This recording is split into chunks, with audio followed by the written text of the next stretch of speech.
Hello, ladies and gentlemen. I have another Lori Vallow Daybell update. Apparently, there's another trial in Arizona that they're doing jury selection on, and quite frankly, according to the state of Arizona, they have upgraded Lori Vallow Daybell to serial killer status. If you catch my drift. Again, shout out to Hidden True Crime. With that being said, let's get into it. Yeah, it's a total game changer, right? I mean, most BYOD setups either invade user privacy, depending on the aggravator. This is not a capital case. I know it's not a capital case, and in normal capital cases, you don't have an aggravation phase either, right? Only in a capital case. Actually, you have a guilt phase, and then you have a mitigation aggravation phase. Actually, a guilt phase, an aggravation phase, and a penalty phase. Right. If the aggravators aren't found as a completely separate and independent hearing, then there's no penalty phase. So with the statute for this charge only being the one statute, what are you getting out of the aggravation phase? I don't understand. Well, first of all, the jury in the initial phase doesn't determine whether or not it's a dangerous felony, which they need to find. And then the aggravators, I think the state has a right to attempt to prove those to the jury, to offset any mitigation or to be weighed against mitigation. And isn't that normally put together with the guilt phase? Like they would have that on the back page where it says the aggravators and the guilt? No. So are we going to have a whole nother aggravator phase in this case? If the jury finds you guilty of the charge and the state wants to proceed with aggravators, yes. And so we do not have to have a hearing to determine if there's probable cause for these aggravators? No. They're just alleged aggravators. Correct. And the grand jury never found probable cause for them. Correct. So you're saying that if the guilt phase goes through Lori, and they find you guilty, take your then you L, have an Lori. aggravator phase added to that. God almighty, woman, just take your L. Okay. Hold on one second.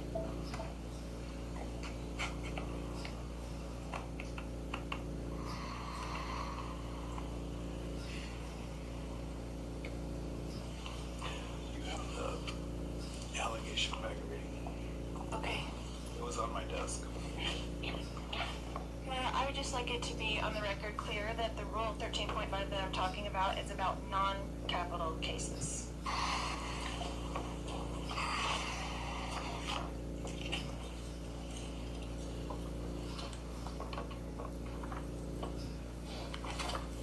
know in capital cases they call it a corpus hearing, but this is for non-capital cases.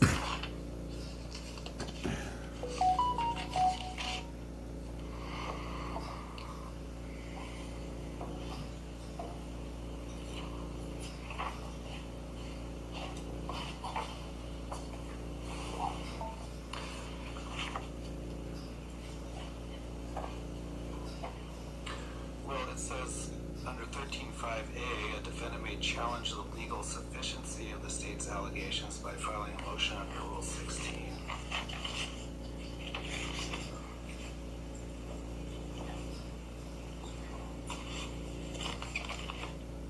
Is that what you're talking about? Correct. It doesn't say you get a probable cause hearing regarding the aggravators. Well, I'm challenging the state's allegation of aggravators by asking for a 13.5 hearing on it. So the state's aggravators that they've alleged is that the offense involved the infliction or threatened infliction of serious physical injury. The offense involved the use, threatened use, or possession of a deadly weapon or dangerous instrument during the commission of the crime, specifically a gun. The offense involved the presence of an accomplice. The offense caused physical, emotional, or financial harm to the victim, or if the victim died as a result of the conduct of the defendant caused emotional or financial harm to the victim's family. And next one is the defendant was previously convicted of a felony within the 10 years immediately preceding the date of the offense.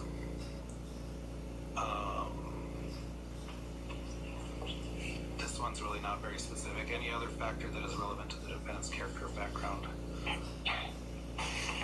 So, if you were found guilty by a jury of conspiracy to commit first-degree murder, which of these aggravators do you think there's not legal sufficiency for a jury to determine? Because they seem pretty inherent in the charge itself, except for your prior convictions, which, are you saying you don't have the prior convictions within 10 years? No, I'm not saying that. Which of them don't qualify for the jury to make that determination? No, you're asking for me to make a determination that there's a legal sufficiency for them to go to the jury. Correct. So I'm asking you, if you were found guilty by a jury of the charged offense, which of those aggravators that have been alleged by the state do you think there would not be legal sufficiency for? Because as I look at those aggravators, most of them are inherent in what you're being found guilty of. Again, if the jury found you guilty, for example, the first aggravator, it involved the infliction or threatened infliction of serious physical injury. The allegation is someone shot at the victim. That's the threatened infliction of serious physical injury. So it seems like that allegation, there's sufficient evidence for a jury to decide whether that's an aggravator. The next one, the offense involved the use, threatened use, or possession of a deadly weapon or dangerous instrument during the commission of a crime. Again, if you were found guilty of the charge, as the state has alleged, the jury would find that a gun was used, so that's a separate aggravator, again, that would already be determined by the evidence. The state has alleged an accomplice, your brother. If the jury were to find you guilty as charged, again, my understanding of the state's allegation is your brother attempted to shoot Mr. Boudreaux. You weren't in Arizona. So if the jury found you guilty of this charge, it would mean they found you guilty as an accomplice. Hi, I'm Kesha Lambert. I am a New York City-based wedding and portrait photographer. Found you guilty as an accomplice.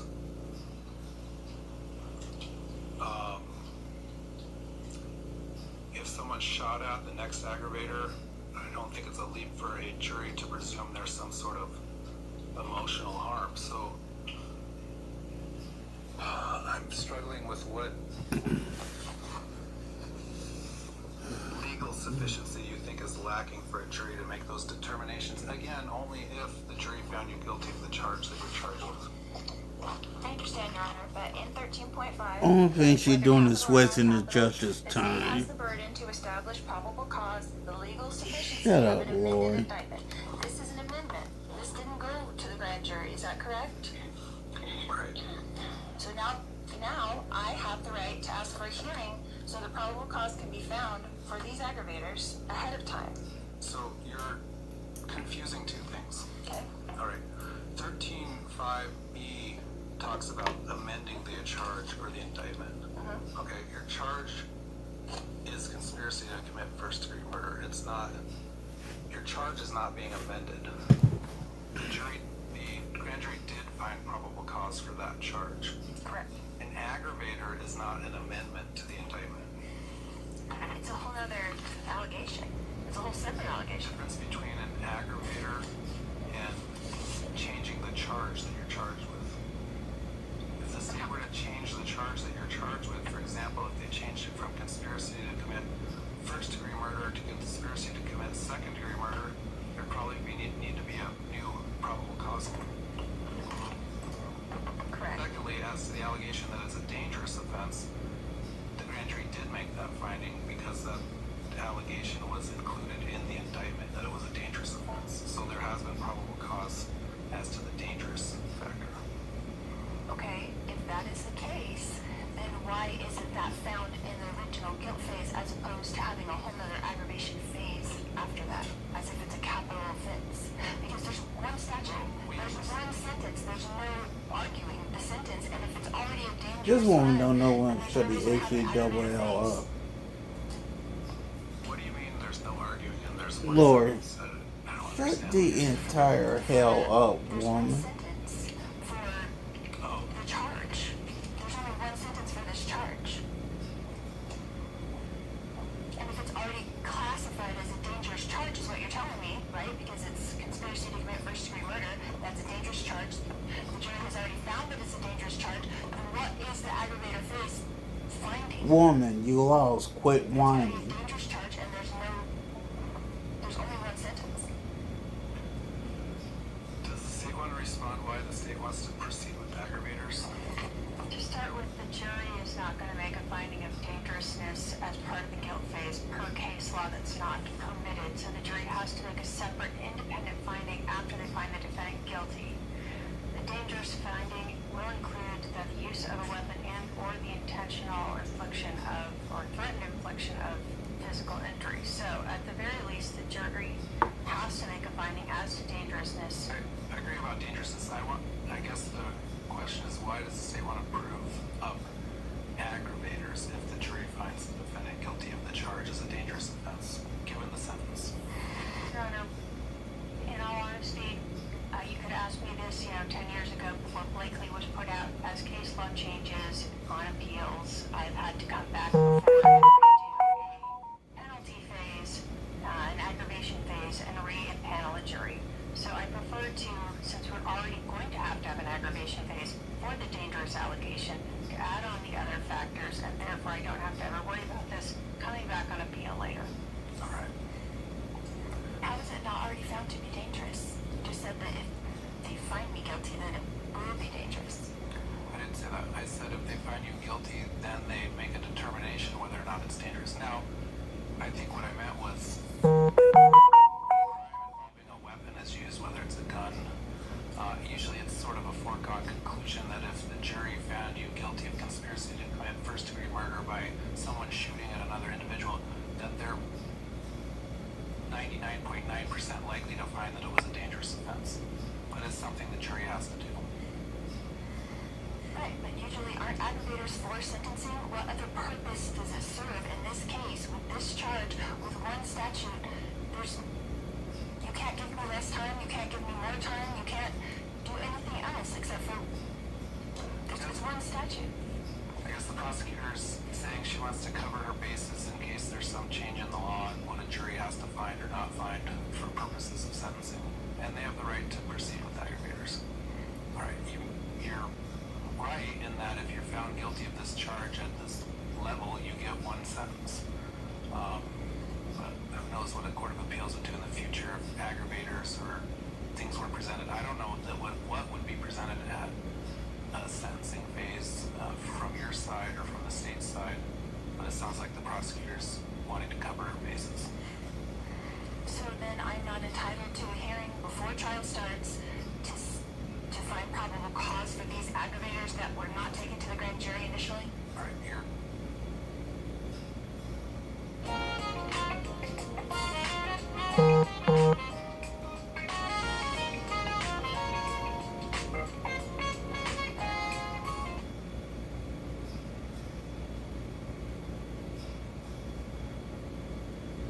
I'm asking.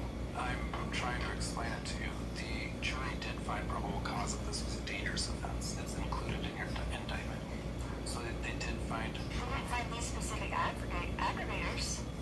In a dangerous offense and these specific aggravators. What I said, what I was saying, I didn't interrupt you. Can I finish? Okay.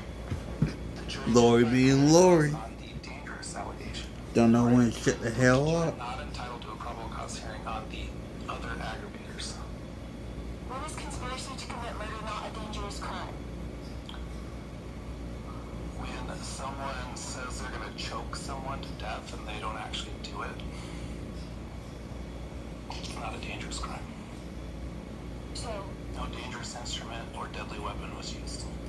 because some instrument may or may not have been used in this crime, it's considered a dangerous crime? Right. And these aggravators that talk about something totally different don't have to be found after that it's found a dangerous crime? Correct. And that is supported by case law? Yes. So that what? When you go to appeal, you can't say it was a non-dangerous crime? All right. I don't know what to tell you, all right? There was a case that came out about 15 to 20 years ago now called Blakely that said a jury had to determine aggravating factors. Okay, before that, a judge determined aggravating factors at sentencing. Now a jury has to determine it. The reason it's not done in the guilt phase is we don't want the jury to confuse the issues. We want the jury to decide first whether someone's guilty or not guilty, whether the state has proved its burden beyond a reasonable doubt. We don't want them to start thinking about other things like aggravators if they have questions about whether or not the person's even guilty. It tends to confuse the jury and confuse the issues for them. So that's why we do the aggravators in a separate hearing. First, you want to make sure the state has proved its burden beyond a reasonable doubt. That's your charge. But these specific aggravators that they allege, right? The ones that you just went over, you're saying that now after you're found guilty of a dangerous crime, that they're going to go back in, and what is the purpose of that? How does it change anything after that? I don't know how else to explain it to you. So, do you have other issues that you want to bring up today? Yes, but I would like to finish this first. So are you denying my motion to have a hearing on this? I'm denying your motion to have a probable cause hearing as to the state's alleged aggravators. Okay, so you're denying my motion to have a 13.5 hearing on these alleged aggravators Correct, because before trial starts. you're not entitled to one. Okay. 13.5 says that you're entitled to a probable cause hearing if they amend or change the indictment. This is not an amendment of the indictment? It's not. There's a difference It's an between... extension of the indictment. It's not in the indictment. There's a difference, okay, between an aggravator and changing the charge that you're charged with. Changing the charge that you're charged with is an amendment to the indictment.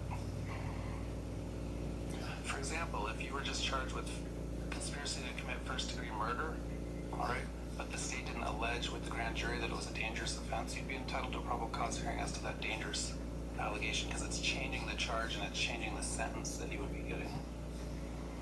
These That's aggravators... exactly my point. After the fact, these aggravators, if they are found, what do they do to change the charge or change the sentence or change anything? Nothing in reality. You just said they don't change the charge, so you're not entitled to an aggravator. Argumentative. So then I don't want to have an aggravation phase either. Well, you can... Oh, you're entitled to that, and I'm not entitled to a hearing on probable cause, and you're entitled to have an aggravation phase. well, if you don't want to attend, you don't have to attend. Argumentative.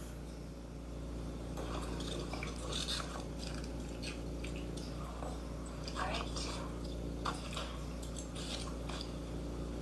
Something dealing with trial is that I've asked several times for headsets for my advisory council.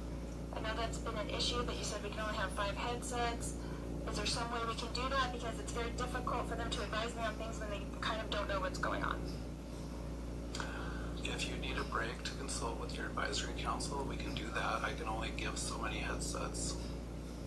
You said you were going to check into that. Is that something that you did check into and there's no more available headsets? They can't do more than 5 on that particular system or network that they have. I need my court reporter to have one so we can do the sidebars. The state's only getting 1. I get 1, so that leaves 2 for you. Whoever you want to have besides yourself, you can choose one of your advisory council or your paralegal. Are you forcing me to choose between the people that are helping me?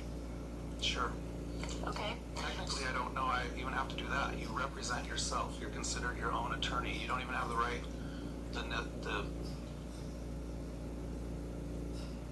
Listen, if you're looking for a way to create an online income, then the last thing you want to do as a beginner is start a business.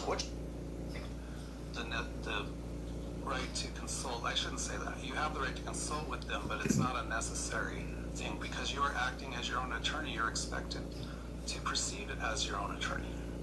They don't have an affirmative duty to even give you advice under the case law for being an advisory council. The fact that they do is probably helpful to you, okay? But you chose to represent yourself. It means you are supposed to act as your own lawyer. You appointed them and assigned them to me. I did not ask for them.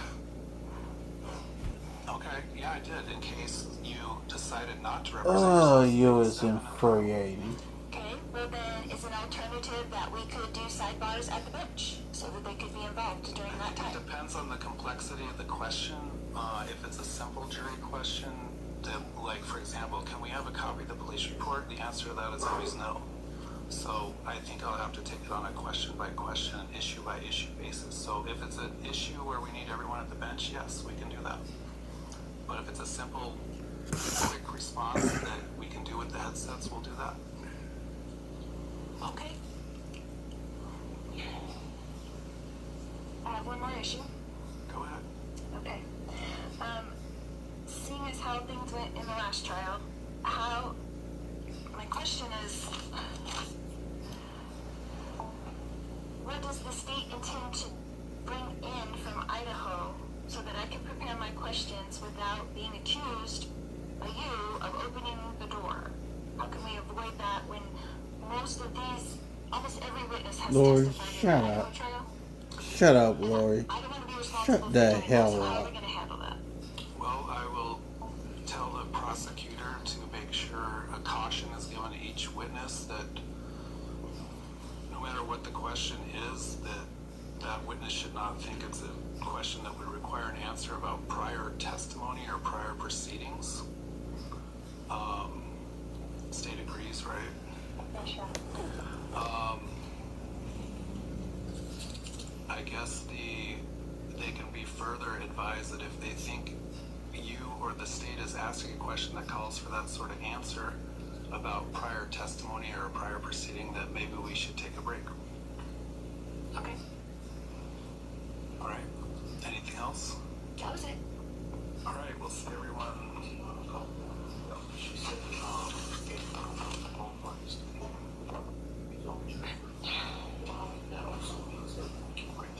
These survivors, whatever time to losses they have to put on a message that goes to them.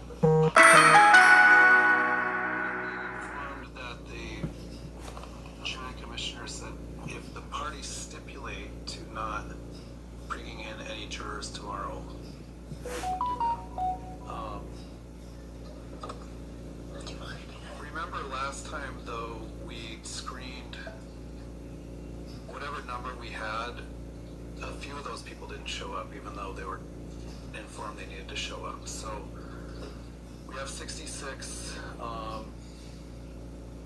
think because it's a shorter trial, we don't necessarily need 4 alternates, but maybe we should just in case. I don't know. Judge, I would still want 4 given that we lost We 2 in lost- the first 2 days. We did. I don't want to waive any appeal issue that it wasn't random for whatever reason. I didn't understand your total reasoning, but how it's saying like the county by county or something, or No, section by section. The theory is that there's One county. But maybe certain demographics of people, and I don't know who it is, that wouldn't respond to an email or online, or they think it's a scam, so they want to show up at the courthouse to do their jury service. Or maybe they don't have access to the internet to begin with. So the theory is that you're missing some sort of group of people that aren't responding remotely and instead would. Hey, do great content. Check out these Loom Cube panels, they're super cool.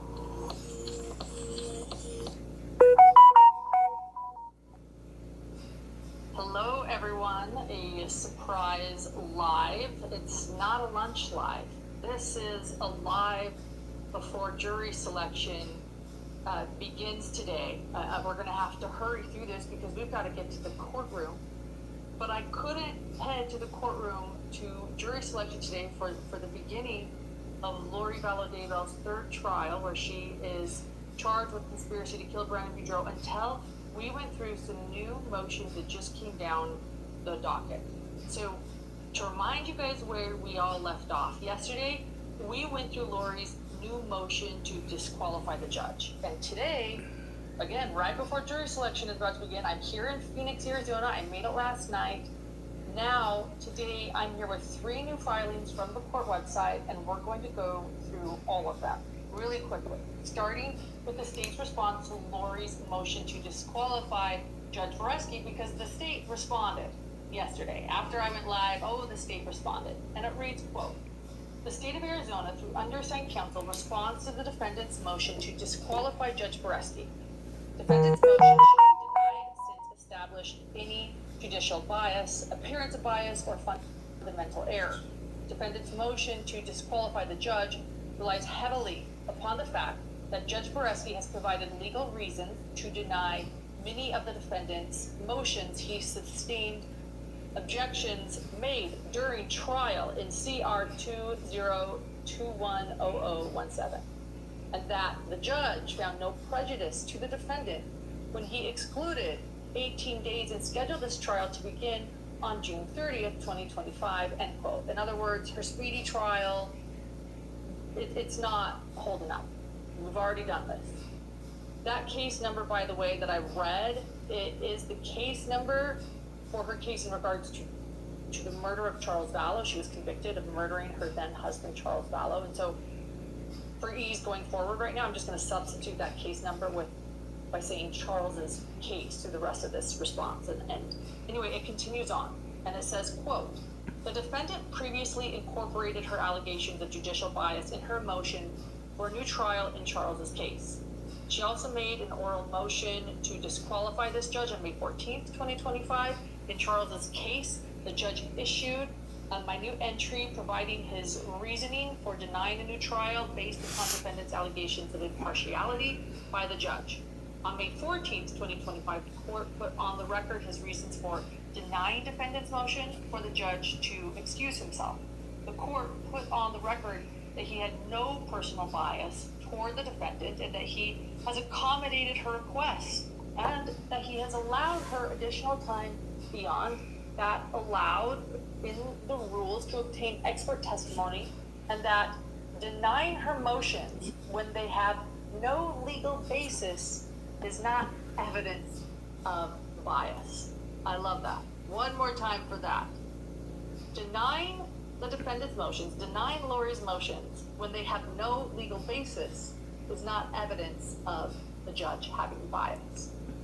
Here's a quote. A trial judge is presumed to be free of bias and prejudice, and a defendant must show by a preponderance of the evidence that the trial judge was, in fact, biased. State versus Ramsey.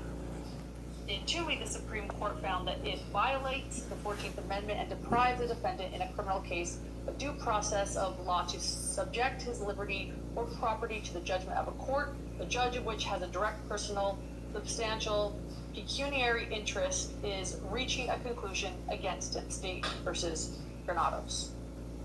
Applying the standard, the court has found judicial recusal constitutionally required only in rare circumstances. For example, when the judge has a financial interest in the outcome of the case, or in the criminal contempt context where a judge has no Translation, Lori Vallow Daybell has no grounds whatsoever to try and get rid of this judge. It's basically what this woman's saying. Again, Lori Vallow Daybell has no grounds to try and get rid of this judge. Pecuniary interest, and by the way, that means financial interest, where the judge has no financial interest in the case, but was challenged because of a conflict arising from his participation in an earlier proceeding that suggested he had a strong interest in the outcome of the case. That would be bias. And in Granados, the defendant alleged bias based on the judge's rulings and admonishments to him regarding his behavior in the courtroom.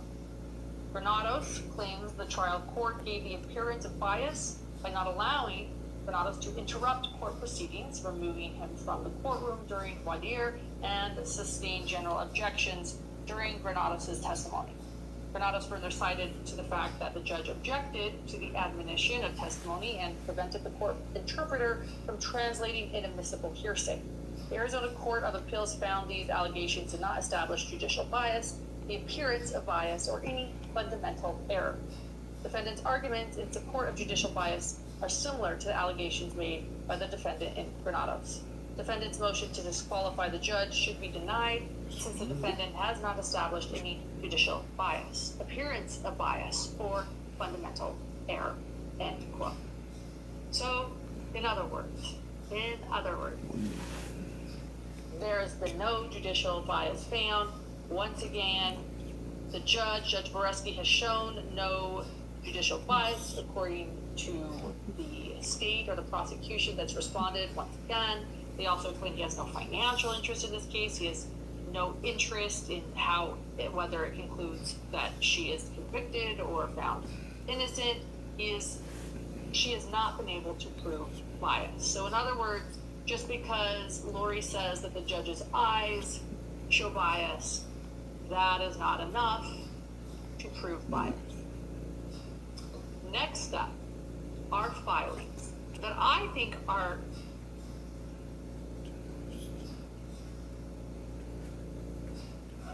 the secure browser from Palo Alto Networks. It's designed for the future with seamless.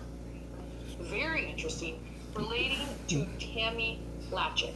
Now, Tammy is a forensic investigator on the state's witness list. That's all we really know about her so far. She's not testified before. She's new to Brandon's case. She's in Gilbert. She's with Gilbert, Arizona. And Gilbert is where the shooting of Brandon Boudreaux happened. She's on the state's witness list. And in early May, the state filed a motion to preclude any admissible evidence relating to Tammy Latchett. This was briefly discussed at the last pre-trial hearing, and Lori said she had just received this and was working on her response. So that happened on May 14th. It was brought up. And we know it was brought up, they said regarding this, and Lori said she had just gotten to it and was working on her response now. Now we get it. Now we have that response that Lori said she was working on. And it is a long response with 19 pages, and I've got to get to jury selection here in Phoenix. So I'm going to summarize it. I've gone over it. Essentially, it seems like the state is trying to keep out the fact that Tammy Latchett no longer works for the Gilbert Police Department after an incident that occurred in December of 2024. So not that long ago, less than a year ago, December 2024. And there were claims that she had overstayed her welcome in a hotel in Gila River, Arizona, and had not checked out in time and was refusing to be compliant with hotel staff. The hotel called the police, and the police went to the room. And when they arrived, it was pretty clear that Tammy was significantly under the influence. There were 2 empty bottles of alcohol and about 10 empty shooters. There was also trash and vomit on her shirt, in the bed, and in the trash can. And from the report, it seems like Tammy was a bit defiant, one could say. The officers did call the fire department, who medically cleared Tammy, and the police let her son come and get her. Her son told him that she had left the day prior without telling anyone, and he said that she had done this for years and was a crime scene tech with the Gilbert Police Department. By the way, I think I'm just going to point out that her son telling the police this, because we can say, well, it was December 2024, but her son telling police this night that she had been doing this for years and was a crime scene tech with the Gilbert Police Department is important. Pitiful. More specifically, when asked Pitiful if something happened at behavior home, from her this son woman. stated, quote, "No, she just gets in like moods where she'll disappear from everyone, not contact anyone, and just get like really, really drunk, get hotel rooms. It's been going on for years. We tried to offer help, we tried to get her to, but she just doesn't want it," end quote. The officer said that he may contact Gilbert Police Department, and her son said that may be best after mentioning that they had already contacted her job. A breathalyzer test was given to Tammy. She said she hadn't drank in 8 hours, but the breathalyzer registered a blood alcohol level of 0.157. The main male officer on site, who Tammy seemed to be way more defiant with compared to the female, stated that she was, quote, "very close to getting arrested for trespassing, disorderly conduct, and failure to identify," end quote. When Tammy was interviewed about this, she mentioned having a mental breakdown. 2 points from the summary of her interview states, quote, 1, when Ms. Latchett was questioned in her administrative interview about having overstayed her hotel reservation, she provided bank statements which showed she was charged for and paid for 5 total nights at the hotel. to include the day after she was contacted by Gila River Police Department. And number 2, Ms. Latchik said, due to her intoxication, confusion, and disbelief of why she was contacted by the police, she did not have the wherewithal to provide her proof of payment at the time of contact. 3, there was no report of a disturbance caused by Ms. Latchik, only that she closed the door on hotel staff and the officer, which she denied doing in her interview.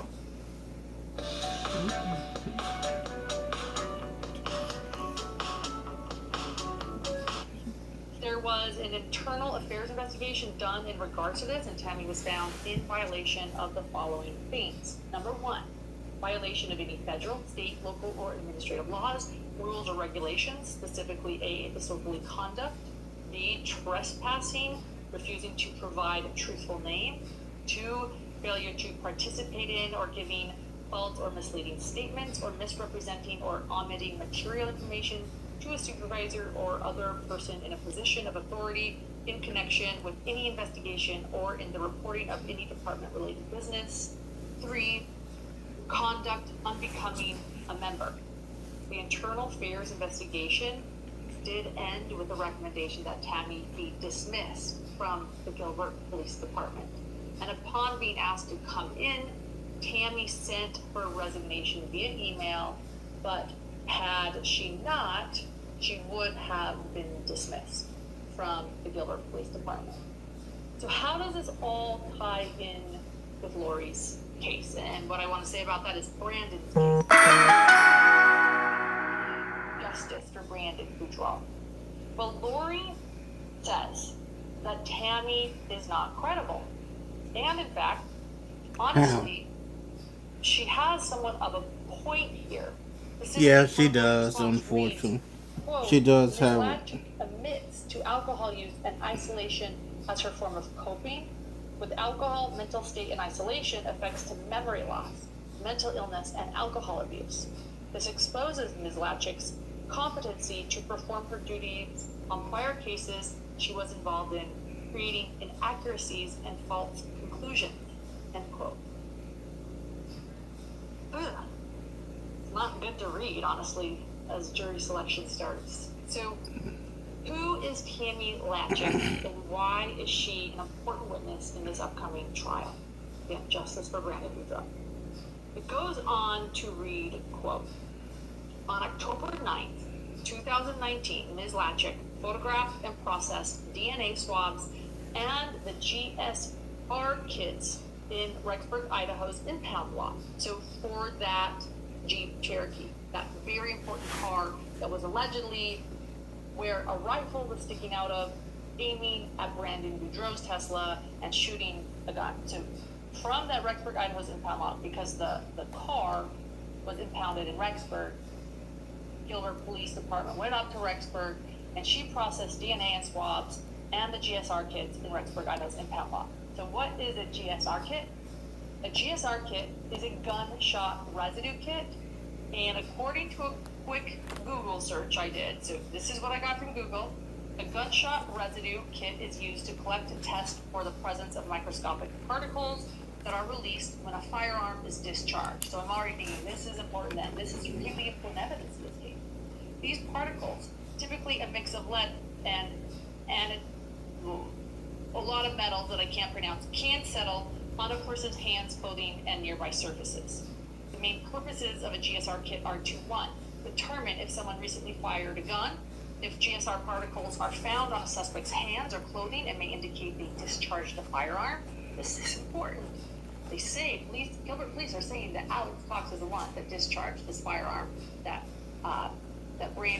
missed Brandon Boudreaux's head by inches. Number 2, indicates proximity to the gun being fired. Someone who was close to a shooting, even if they didn't fire the weapon, might still have GSR on them. And number 3, it helps to confirm or refute alibis or witness statements. GSR evidence can support or challenge claims about whether someone handled or was near a firearm during crime. So it sounds like this witness, Tammy, could be incredibly important in this upcoming trial, like really, really important. Lori's motion continues, quote, as the above facts from an internal investigation into Ms. Tammy Latchik's state, the expert's credibility is tainted. Ms. Latchik's long history of alcohol abuse and self-isolation in hotels raises the issue that Ms. Latchik may have been under the influence. As Bates 10-1009 cites, she lacked hygiene care and had been coping with alcohol to cope with her mental state of mind.